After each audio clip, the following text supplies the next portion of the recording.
নিখোঁজ, এই কজন ভালো আছে বা এই কজন নাই। তো এটা আসলে করাটা খুবই ইজি, আর আমরা চাইলেও কেউ সেটাকে বন্ধ করার কোনো সিস্টেমই না।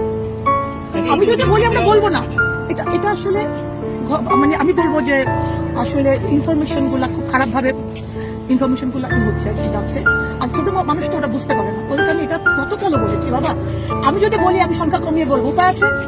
ওনার বাচ্চা আপনার বাচ্চা, এর বাচ্চা আমার এখানে, আমি বলবো বাচ্চা কোনোদিন ছিল না, সম্ভব? কোনোদিনই সম্ভব না। হ্যাঁ, হয়তো তাৎক্ষণিক হতে পারতো, দ্রুত হতে পারতো, এটা একটু দেরি হচ্ছে, কিন্তু তোমরা বলছো মিসিং, এটা কোনোদিনই সম্ভব নয় একটা প্রতিষ্ঠানের পক্ষে। হ্যাঁ, তো এইটুকু। আর কেউ আপনারা খালি আপনারা কাজী বিলকিস স্যার আইরিন, আমি জিওগ্রাফি ডিপার্টমেন্টের হেড, আর আমি এখানকার ডাইরেক্টর হিসেবে কাজ করি শ্রাবণ সাথে। আমি এখানে আজকে 23 বছর কাজ করছি। আমাদের অ্যাডমিনিস্ট্রেশনটা দুইটা পার্ট, স্কুল পার্টটা আলাদা 8 পর্যন্ত। আমি ওইটা আমরা দেখি না, আমরা 9, 10, 11, 12 ওটাকে আমরা কলেজ বলি, আমাদের অ্যাডমিনিস্ট্রেশনটা আলাদা। আমি ডাইরেক্টর কলেজ সেকশনে। ম্যাম আপনার নামটা আবার একটু বলুন না প্লিজ। কাজী বিলকিস স্যার আইরিন।